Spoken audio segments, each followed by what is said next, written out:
तो हम लोग डिस्कस कर रहे हैं ऑफ कोर्स इंटरनल कंट्रोल, आगे के पार्ट डिस्कस करेंगे। याद देखिएगा प्रोबेबल चैप्टर है, एग्जाम पर्सपेक्टिव से प्रोबेबल है, तो इसके क्वेश्चंस को ना प्रॉपर समझना जरूरी है। 5 मार्क्स 7 मार्क्स मैं कह रहा हूँ, यूजली ये चैप्टर 5-7 मार्क्स के लिए आपके लिए है, और आप बिलीव करेंगे 15 मार्क्स तक के लिए क्वेश्चन पूछे गए चैप्टर से, तो प्रॉपर समझेंगे। हम लोग लास्ट सेशन में डिस्कस कर रहे थे, याद देखिएगा इंटरनल कंट्रोल के अंदर कंपोनेंट्स में मैंने कुछ क्वेश्चंस भी आपको डिस्कस किए थे, ठीक है।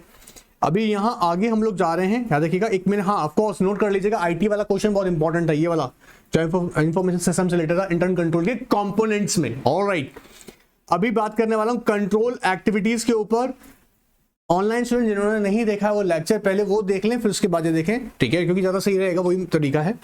और अगर खास तौर से आप लोगों के लिए कह रहा हूं, ठीक है, आप लोगों से इंटरेक्शन मेरा कम हो पाता है, इसलिए देखिए सीएस करना अगर ड्रीम है ना, करना ही सीएस है, तो फिर शॉर्टकट वाले चक्कर में मत पड़ना, नहीं तो मार्केट में झोला छाप सीएस नहीं बन जाए, उससे बचना, ठीक है। नहीं तो इतना मेहनत भी करेंगे और उसके बाद में अगर आपको जो चाहिए, आपको जो मिलना चाहिए वो नहीं मिलेगा, वो डिग्निटी, वो रिस्पेक्ट, वो ग्रोथ, वो वेल्थ, वो सारी चीजों के लिए आपको प्रॉपर मेहनत करना है। तो मैं सिर्फ इतना कहूंगा कि पढ़ना है, सीएस बनना है तो बहुत प्रॉपर तरह से बनना है, ठीक है, अच्छे से थॉरोली पढ़ के समझना है। शॉर्टकट एक्चुअली कोई मेथड होता भी नहीं है। ऑलराइट, एनीवे स्टार्ट करते हैं, आइए स्टार्ट करते हैं, नहीं टू द पॉइंट पे आइएगा। कंट्रोल एक्टिविटीज की बात करने वाले हैं। कंट्रोल एक्टिविटीज हम लोग किस सेंस में समझने की कोशिश करेंगे जब हम बात कर रहे हैं इंटरनल कंट्रोल। रट्टा मत मारना, ध्यान सुनना पहले। इंटरनल कंट्रोल की हम कंपोनेंट्स की बात कर रहे हैं। कंपोनेंट्स के अंदर हम क्या कर रहे हैं कि इंटरनल कंट्रोल का आप कंसिडर करेंगे कंट्रोल एक्टिविटीज, और एक्टिविटीज किस तरह से कंसिडर करेंगे, परफॉर्मेंस रिव्यू के थ्रू और information processing. Performance review word सुनो ध्यान से, जहन में बैठाओ अपने, क्या परफॉर्मेंस रिव्यू क्या कह रहा है, generally control activities that may be relevant to an audit. क्या कह रहा है, कंट्रोल एक्टिविटी अगर यहां पर देखा जाए किससे रिलेट कर रहा है, वो an audit may be categorised as policy and process that pertain to the following. Performance review का मतलब होता है, समझो ध्यान से, दो डिफरेंट डेटास को क्या करना, कंपेयर करना, तभी आप परफॉर्मेंस पता लगा सकते हो। और जब हम उसको ऑडिट के सेंस में समझने की कोशिश करते हैं तो हम क्या देखते हैं, प्रीवियस जो भी डेटा है हमारे पास में रिस्पेक्ट रिलेटेड टू फाइनेंशियल, और आज का प्रेजेंट पोजीशन क्या है। जैसे हम लोग कहते हैं ना, बजट क्या है और एक्चुअल क्या है, बजटेड प्लान की बजट क्या था और एक्चुअल परफॉर्म क्या हुआ, और दोनों को जब हम कंपेयर करते हैं तो क्या कर रहे हैं, performance review. This control activities include review analysis. Keyword पर ध्यान दिया करो। तुम देखो एक बात समझो, तुम एज इट इज एग्जाम में लिखना भी नहीं है कोई लैंग्वेज, लेकिन उसकी कॉन्सेप्ट की अंडरस्टैंडिंग चाहिए, तो क्या कर रहे हैं, देखो कीवर्ड्स पे ध्यान दो। कह रहे हैं includes review analysis of actual performance versus budgets and forecast and prior period performance. क्या कह रहे हैं, एक्चुअल परफॉर्मेंस को हम किससे कंपेयर कर रहे हैं, बजट या फोरकास्ट, या फिर हम बोल रहे हैं क्या, prior period performance. Relating to different sets of data. अब डेटा कैसा हो सकता है, ऑपरेटिंग और फाइनेंशियल हो सकता है। Operating performance of particular company की ऑपरेटिंग परफॉर्मेंस किस तरीके की है, या उसके फाइनेंशियल डेटा को to one another together with analysis of the relationship and investigative and corrective actions। और अगर कुछ आपको लगता है कि इन दोनों के बीच में जो गैप है, उस गैप को फिलफिल कैसे किया जाएगा, through taking corrective actions. Budget बनाया, बजट से ज्यादा इस बार खर्चा हुआ है, तो फाइंड आउट कीजिएगा डिफरेंसेस के रीजन, और उन डिफरेंसेस के रीजंस पे एक्शन लीजिएगा। एक और एग्जांपल समझा रहा हूं, एग्जांपल समझाने के लिए बता रहा हूं। सिर्फ आपने चैप्टर प्रिपेयर किया और उसको आपको टेस्ट करना है कि आप कितना अच्छा परफॉर्म कर रहे हैं, उसके लिए आपने टेस्ट किया, चैप्टर प्रिपेयर किया, टेस्ट करने के बाद में आपके मार्क्स आपने ऑब्जर्व किए कि क्यों कम आए, तो कम आए जिस टॉपिक पर, उसको ठीक करने के लिए क्या करते हैं, आप उसे वापस से प्रिपेयर करते हैं। ऑर्गेनाइजेशन में जो बजट प्लान किया जाता है और जो एक्चुअल सामने निकल के आता है, उन दोनों के बीच में होने वाले गैप को और डिफरेंसेस को ठीक करने के लिए कंपनी एक्शन लेता है। क्लियर हो रहा है, तो हम क्या देख रहे हैं, पहला परफॉर्मेंस रिव्यू में देखा related to the new what, review analysis of performance. कैसे करेंगे, एक्चुअल परफॉर्मेंस को कंपेयर करेंगे with the budget and forecast. बोल के याद करिएगा, कोई नहीं आएगा रात को याद, याद रखो, बोला करो, मतलब धीरे बोलना। आप लोग तो चिल्ला के बोल सकते हैं, ठीक है, इनको भी धीरे इसलिए बुलवा रहे हैं क्योंकि डिस्टर्बेंस होगा तो मेरा आवाज ज्यादा आप लोगों का जाना स्टार्ट हो जाएगा। वैसे फिर भी यहाँ साउंड इस तरह से किया हुआ है, मैनेज किया, आपका आवाज जाना नहीं, लेकिन फिर भी, लेकिन बोलना है, बंद नहीं करना है, टॉपिक याद करना है। ऑलराइट, सो कह रहे हैं review and analysis of actual performance किसके साथ करेंगे हम लोग, बजट फोरकास्ट हमारी प्रायर पीरियड परफॉर्मेंस के साथ में। ठीक है, किस तरह के डेटा लेंगे हम, ऑपरेटिंग एंड फाइनेंशियल डेटा को कंसीडर करेंगे। क्या होगा उससे, जो भी हम जब हम इन्वेस्टिगेट कर रहे हैं, इन्वेस्टिगेटिव अप्रोच रखेंगे तो फाइनली हमें पता लगेगा कि अगर कोई डिफरेंसेस हैं देन हम करेक्टिव एक्शंस लेंगे। The comparing internal data with external sources of information and review of the functional and activity performance. क्या हो रहा है, रिव्यू कह रहे comparing internal data with external sources of information. क्या हो रहा है, अब देखो सेम इंडस्ट्री, मान लीजिएगा एक कंपनी की सेम इंडस्ट्री में दो कंपनीज हैं, सेम इंडस्ट्री है, दो कंपनीज हैं, एक बहुत बढ़िया परफॉर्म कर रही है सेम सोर्सेज के बेसिस पे भी, और दूसरा बहुत अच्छा परफॉर्म नहीं कर रही है। तो यहां पर क्या कर रहे हैं, एक्सटर्नल सोर्सेज के थ्रू हमारी जो इंटरनल यहां पर डेटा है उसको दोनों को कंपेयर करके हम एक्चुअली जज करेंगे हमारे परफॉर्मेंस को। ऑलराइट, सेकेंड आता है इंफॉर्मेशन प्रोसेसिंग। दो तरीके की एप्लीकेशन डिजाइन की जाती है, याद रखना, एक होती है इंडिविजुअल एप्लीकेशन और एक होती है जर्नल इंफॉर्मेशन टेक्नोलॉजी एप्लीकेशन। जब मैं इंडिविजुअल देखिएगा बात कर रहा हूं तो इंडिविजुअल, देखिए यहां पर सीधे मैं एग्जाम्पल समझाऊंगा, देखो ध्यान से, को यहां ध्यान से एक बार बेटा, ध्यान से कहता है कैसी तरीके होगी, two broad grouping of information system control activities are application controls which apply to the processing of individual application control, समझा रहा हूं, ध्यान सुनिएगा, and journal IT controls which are policies and procedures। जब हम बात करते हैं journal IT information technology controls, it talks about the policies and procedures, ठीक है, related to many applications। और जब मैं individual application की बात कर रहा हूं तो particular aspects की हो गई। एग्जाम्पल समझते हैं, देखिए ध्यान चाहिएगा, कहता है and support the effective functioning of application control by helping to ensure continuous proper operation of information system।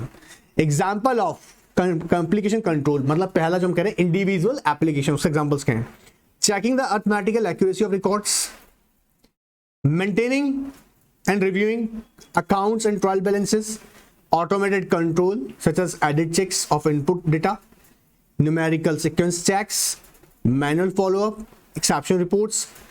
Examples of IT अगर देखें तो प्रोग्राम डिफाइंस मैनी एप्लीकेशंस, इसलिए हम उसको बोलते हैं जर्नल आईटी एप्लीकेशन। बात पकड़ रहा है, इंडिविजुअल एप्लीकेशन काम क्या होगा, अर्थमेटिकल चेक्स एरर्स को फाइंड आउट करना, न्यूमेरिकल सीक्वेंसेस को चेक करना, ट्रायल बैलेंस को ऑब्जर्व करना, ऑटोमेटेड कंट्रोल जनरेट करना, एडिट चेक जनरेट करना, ये सारा का सारा क्या एक इंडिविजुअल एप्लीकेशन के अंदर आ रहा है। ठीक है, जब हम देखते हैं आईटी इंफॉर्मेशन टेक्नोलॉजी के perspective journal application, it define talk about what policies and procedures, तो ये थोरो एक प्रोग्राम की बात कर रहा है, program related to what change controls that restrict the access of to program or data, control over the implementation of new releases of packages, software applications, and control over the system software tests, restrict the access to or monitor the use of system utilities that could change the financial data and records। अगर ध्यान से देखा जाए तो जब general IT तो उसका मतलब क्या है, कंपनी की policies and the procedures related to information technology, it talks about it thoroughly, it talks about the program, ठीक है, but we talk about the application। जब हम एप्लीकेशन के पर्सपेक्टिव से देखेंगे तो कंट्रोल का रोल क्या होगा, इंडिविजुअल एप्लीकेशन से। क्लियर है, चलो आगे देखते हैं। फिर नेक्स्ट हमको मिलता है फिजिकल कंट्रोल यहाँ पे स्पेसिफिक किसकी बात कर रहा होगा, एसेट्स को। एग्जाम में मैं बता रहा हूं, इस बार मुझे प्रोबेबिलिटी लग रही है ये क्वेश्चन आपके लिए आ सकता है इंटरनल कंट्रोल पे। कैसे कि इंटरनल कंट्रोल का अगर हम रोल देखेंगे कि एसेट्स को कैसे सेफगार्ड, एसेट्स की सेफगार्ड के लिए कैसे internal control important role play करता है।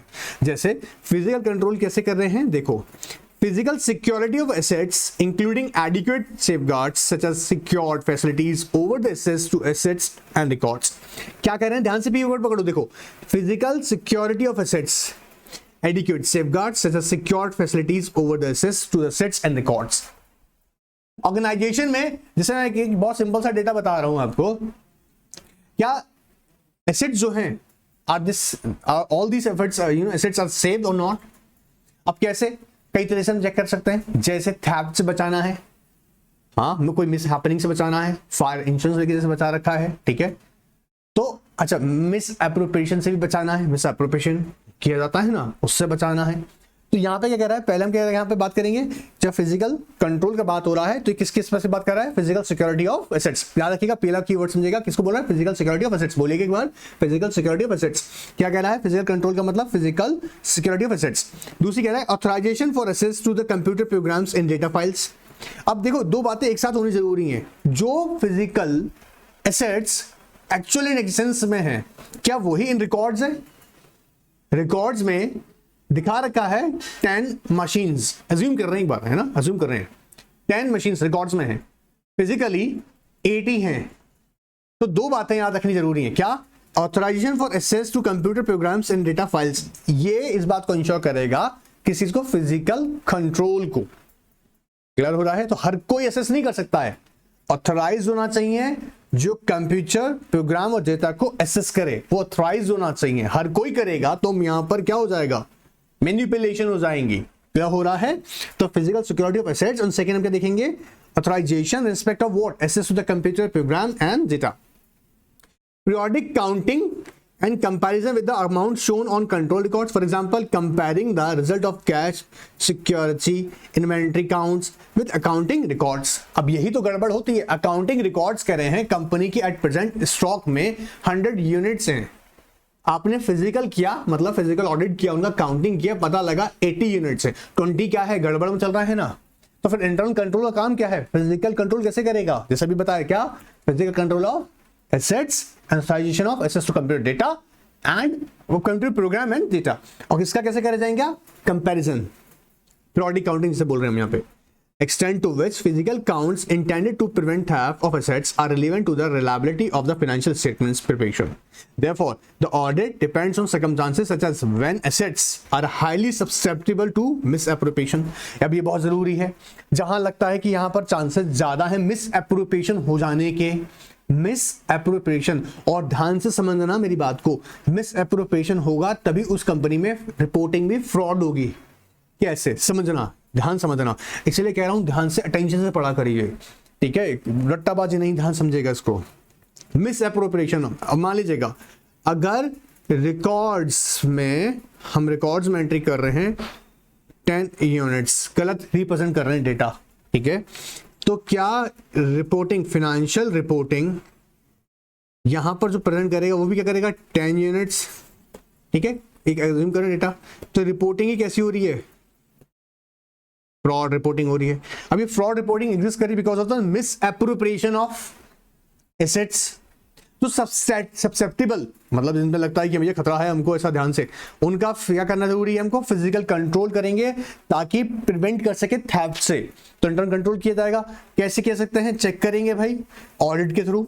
सेकंड, सेग्रेगेशन ऑफ ड्यूटीज, याद रखिएगा, इसको हाईलाइट करके चलिएगा यहाँ पर, physical control intend to prevent the theft of assets, highlight करना इसको, ठीक है।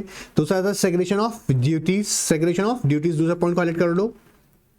कहता है assigning different people the responsibility of authorizing transactions, recording transactions, maintaining custody of assets, segregation of duties is intended। किस काम के लिए दिया जा रहा है segregation of duties, ताकि एक चीज हो सके, क्या, responsibility assign करना for authorizing transaction, recording transaction, maintaining custody of assets। अब अगर आपने ध्यान दिया, उससे पहले सेशन में मैंने बहुत डिटेल में बताया आपको कि कंपनी करती है according to you know what hierarchy, मतलब रिस्पॉन्सिबिलिटी कास्ट कर देती है, हेड ऑफ द डिपार्टमेंट का क्या रिस्पॉन्सिबिलिटी होगा, पर्टिकुलर हेड ऑफ डिपार्टमेंट का क्या होगा, ठीक है। ट्रांजैक्शन जो किया जा रहा है उनको प्रॉपर्ली रिकॉर्ड किया जाए, then maintaining the custody of the assets, कौन मेंटेन करेगा, सारे एस्पेक्ट्स को कवर किया जाए। तो उससे क्या होगा, सेग्रेगेशन ऑफ ड्यूटी से भी हम कंट्रोल कर सकते हैं, physical control. Now the possibility to allow any person to be in a position to both perpetrate and conceal errors or fraud in normal course of person's duties। इससे क्या कर सकते हैं, बचा सकते हैं, ठीक है। जब ये एस्पेक्ट्स रहेंगे, क्या करें, सेग्रेगेशन ऑफ ड्यूटीज, तो ही पर्सन रिस्पॉन्सिबल होगा। मान लीजिए आपको कहा गया आपके डैडी ने कि बेटा ये 1000 रुपए रखो और जो भी खर्चा करोगे मुझे बताना। अब 1000 रुपए में से कोई भी खर्चा जो आपने किया, उसके अलावा अगर कोई अननेसेसरी आपने खर्चा किया तो आपके डैडी आपसे पूछेंगे कहाँ गया, तो आप अकेले रिस्पॉन्सिबल हो रहे हो। बात पकड़ में आ रहा है? तो segregation of duty is actually important to control for the purpose of internal control. Certain control activities may depend on the existence of an appropriate higher level policy established by the management। So क्या कह रहे हैं, उसके अलावा क्या होगा, appropriate higher level of policies, ठीक है, कौन एस्टैब्लिश करेगा, management. those charged with the governance, for example, authorization control may be delegated under established guidelines such as investment criteria set by those charged with the governance.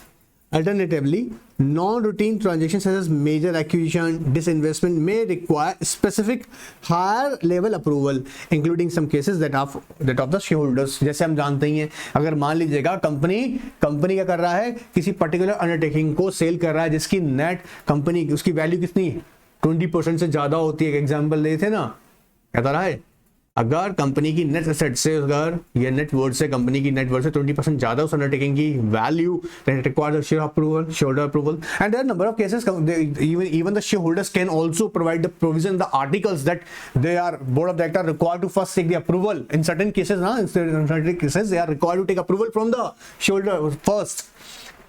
तो क्या हो रहा है, authorisation किया जा रहा है. कैसे, कहीं अगर केसेस में लगता है उससे क्या होगी, एक अप्रोप्रिएट हाई लेवल पॉलिसीज होंगी तब भी हम क्या कर सकते हैं, एक ऑथराइजेशन हम लोग कंट्रोल कर सकते हैं. ऑलराइट, अब ये देखो बेटा, यहां पर मैं बता दूं तुमको 4 मार्क्स के लिए अकेला क्वेश्चन भी ट्राई आपके लिए फिजिकल कंट्रोल के ऊपर. ठीक है, आगे आते हैं मॉनिटरिंग कंट्रोल. अच्छा, मॉनिटरिंग कंट्रोल की जब बात कर रहे हैं ना, तो इसका मतलब सीधी सी बात कर रहा है कि एग्जैक्टली आपने पॉलिसीज बना दी, अब ऐसी इंप्लीमेंटेशन हो रही नहीं हो रही है. मॉनिटरिंग का मतलब क्या है कि ऐसा एग्जैक्टली हो रहा है या नहीं हो रहा, जैसा हमने चाहा, जैसी पॉलिसीज हमने बनाई है वैसा हो रहा है नहीं हो रहा, और नहीं हो रहा है तो उस गैप को समझना है. इसलिए टाइम टू टाइम मॉनिटरिंग करनी जरूरी है. और इंटरनल कंट्रोल क्या कर रहा है, बेसिकली कनेक्शन के अंदर मॉनिटरिंग मतलब ऑन रेगुलर बेसिस कर रहा है. देखो आओ ध्यान से देखते हैं, ध्यान से बेटा. An important management responsibility highlight कर देते हैं प्रॉपर, ताकि आपको अच्छे से ये प्रेजेंट हो.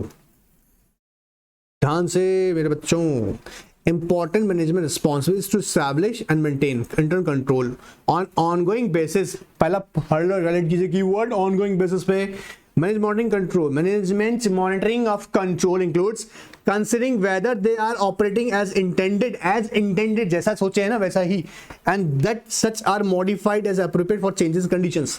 Monitoring का बेनिफिट क्या होता है, आप लोगों के टेस्ट करके हम क्या कर रहे हैं, आपकी परफॉर्मेंस को मॉनिटर कर रहे हैं कि आप एग्जैक्टली हम जैसे चाह रहे हैं वैसी प्रिपरेशन आपकी हो रही नहीं हो रही है, और नहीं हो रही है तो क्या करेंगे, करेक्टिव एक्शन लेंगे. Clear. Monitoring of control may include activities such as management review of whether bank reconciliation are being prepared on timely basis, internal auditor evaluation of sales compliance with the entity policies. Examples, yes, examples, all right. So pay attention. On terms of sale contract के according ही sales executive sale कर रहा नहीं कर रहा, इसको check करने का हम करेगा. पता लगा सेल्समैन कंपनी के साथ ही फ्रॉड करने में लग रहा है, ये सारी बात में दिखनी है. And legal department oversight the compliance with the entity, ethical and business practices अलग अलग लेवल पे चल रहा है. ठीक है. Monitoring is also done to ensure that the control continues to be operate effectively for time. For example, if timelines and accuracy of bank reconciliation is not monitor, अगर से ध्यान नहीं देगा तो अब क्या करेगा, एम्प्लॉय लोग भी इस पे ध्यान नहीं देगा, इसको भी बनाएगा नहीं. पकड़ में आया. मान लीजिएगा हम टेस्ट सीरीज आप लोग क्यों कंडक्ट करते हैं और क्यों हम लोग आपकी कॉपी चेक करके आपको बताते हैं. अगर आपकी मान लीजिएगा आपकी कॉपी चेक करने के बाद आपको इंटीमेट किया नहीं जाए, आपकी कॉपी चेक ही नहीं की जाए, तो आपके सिंसियरली एग्जाम अटेम्प्ट करेंगे नहीं ना. पकड़ में आ रहा है. कंपनीज में पॉलिसीज आपने बना दी पर वो पॉलिसी एग्जीक्यूट हो रही नहीं हो रही है, उसको प्रॉपर मॉनिटर करोगे तभी ना. रिकंसिलिएशन, बैंक रिकंसिलिएशन के लिए कह दिया लेकिन रिकंसिलिएशन को प्रॉपर प्रिपेयर नहीं कर रहे क्योंकि उसको मॉनिटर नहीं करते. तो कोई मॉनिटर नहीं करता है तो बैंक रिकंसिलिएशन कौन प्रॉपर डेटा प्रिपेयर करेगा उसका. पकड़ में आ गया. इसलिए मॉनिटरिंग कितना इंपॉर्टेंट समझ में आ गया. ऑलराइट, अगेन वो एक स्टेटमेंट रिपीट कर रहा है, ये वाला स्टेटमेंट देखते हैं. देखियो, मॉनिटरिंग एक्टिविटीज में include using information from communication from external parties that may indicate problems or highlights areas in need of improvements. Customers implicitly corroborate billing data by paying their invoice or complaining about their charges. In addition, regulators may communicate with the entity concerning matters that affect the functioning of internal control. For example, communication concerning examination by bank regulatory agencies. Also, management may consider communication relating to internal control from the external auditor in performing the monitoring activities. So these are some what examples of monitoring. Internal control में हम जब देख रहे होंगे तो हम जब observe करेंगे, जैसे मैंने अभी बताया आपको कि जो पर्पस आपने रखा है ना, जो पर्पस आपने रखा है internal control, basically internal control क्या ऑनगोइंग बेसिस पे होगा, और जो पर्पस रखा है वो पर्पस एग्जैक्टली पूरा हो रहा है नहीं हो रहा, तो क्या कह रहे हैं, जैसे considering whether they are operating as intended समझते हैं ना, जैसा हमने प्लान किया है, पॉलिसीज बनाई उसके अकॉर्डिंग हो रहा नहीं करता, उसको क्या कर रहे हैं, मॉनिटरिंग करना. ऑलराइट, चलिए लिमिटेशन के पर्सपेक्टिव से देखें, ठीक है, यहाँ पर देखिए स्टैंडर्ड ऑडिटिंग अगर 315 को पढ़ें तो कहीं ना कहीं मैं कह सकता हूँ कि एग्जामिनर में भी पूछ सकता है, बट मैं पहले आपका अटेंशन लेके आने वाला हूँ यहाँ पर कंसिडरेशन स्पेसिफिक स्मॉल एंटिटीज, ठीक है, छोटा सा टॉपिक है, देखो फटाफट आओ। Small entities often have fewer employees as you know very well and may limit the extent to which the segregation of duties is practicable, क्योंकि नंबर ऑफ देखो साइज छोटा होगा, एम्प्लॉयज भी कम होंगे, they can segregate the duties. However, in small owner managed entity, owner manager may be able to exercise more effective oversight than in a large entity. This oversight may compensate for the generally more limited opportunities for segregation of duties. This oversight may compensate for the generally more limited opportunities for segregation of duties. Limit size का जब किसी भी याद रखिएगा organisation का small size होगा, generally observe किया जाता है, of course number of employees भी लिमिटेड होंगे, ठीक है, तो ज्यादातर वर्किंग जब एक लिमिटेड जोन पर है, ठीक है, अज्यूम कीजिएगा एक कंपनी है उसमें हाँ वही तो कह रहे हैं बेटा, आप समझ रहे हैं, अगर एम्प्लॉय एक साइज जितना छोटा होगा, जनरली क्या होता है अकाउंट डिपार्टमेंट का ही काम रिसेप्शन का भी कर रहा होता है, रिसेप्शन का प्लस अकाउंट डिपार्टमेंट दोनों एक ही हो जाते हैं, वर्किंग लिमिटेड है, ठीक है, मार्केटिंग और सेल्स एक ही डिपार्टमेंट ट्रीट हो जाते हैं, बात पकड़ में आ रहा है, क्योंकि डिपार्टमेंट लिमिटेड वर्किंग है, तो ऐसे केसेस में क्या होगा सेग्रीगेशन ड्यूटी का भी रोल कम रहेगा, ठीक है, क्योंकि मैनेजर ज्यादा ध्यान देखते हैं, ज्यादा ध्यान क्यों रखते हैं, क्योंकि ट्रांजैक्शंस लिमिटेड हैं। On the other hand the owner manager may be more able to override control because the system of internal control is less structured. This is taken into account by the auditor when identifying the risk of material misstatement due to fraud. अब क्या कह रहे हैं सुना, owner manager may be more able to override controls because the system of internal control is less structured. अब क्योंकि smaller organisation में, small organisation मतलब मैं दुकान नहीं कह रहा हूं, ध्यान समझो, कोई शॉप की बात नहीं कर रहे हैं, स्मॉल ऑर्गेनाइजेशन क्या कहना चाह रहे हैं कि इन द साइज अगर कंपनी छोटा है तो सेग्रीगेशन ऑफ ड्यूटी वहां पे कम है, क्योंकि मैं जैसा भी बताया रिसेप्शन का काम और अकाउंट्स का काम जनरली एक ही पर्सन से करवा रहे हैं, यहाँ पे सेग्रीगेशन ऑफ ड्यूटी कम है। अब देखो सेग्रीगेशन ऑफ ड्यूटी होता है तो जहां पे इंटरनल चेक ज्यादा होती है, चेक होता है ना, एक ट्रांजेक्शन दूसरे ट्रांजेक्शन चेक होता है, यही दूसरी प्रॉब्लम क्या आती है कि जो ऑनर मैनेजर्स होते हैं ना, they get the opportunity to commit the fraud in organisation, क्योंकि मैंने जैसा बताया ओवरराइड कंट्रोल ज्यादा रहता है उनका, कंट्रोल का मतलब समझ रहे हैं ना कि जब एक ही टास्क को अलग अलग लेवल परफॉर्म किया जा रहा है तो चेक अलग अलग लेवल पे हो रहा होगा, तो फ्रॉड होने के चांसेस कम हैं। एक ही आदमी को एक्सेसिव पावर ऑथराइजेशन है और स्मॉलर ऑर्गेनाइजेशन में क्या होगा एक्सेसिव ऑथराइजेशन मतलब पावर ज्यादा होगा, तो वहां चांसेस ज्यादा किस बात के होंगे, फ्रॉड होने के चांसेस होंगे। तो ये कहीं ना कहीं कंसिडरेशन करें, consideration specific to small entities, इन बातों को ध्यान रखना होगा, ध्यान रखिएगा, ठीक है। Alright, division of internal control,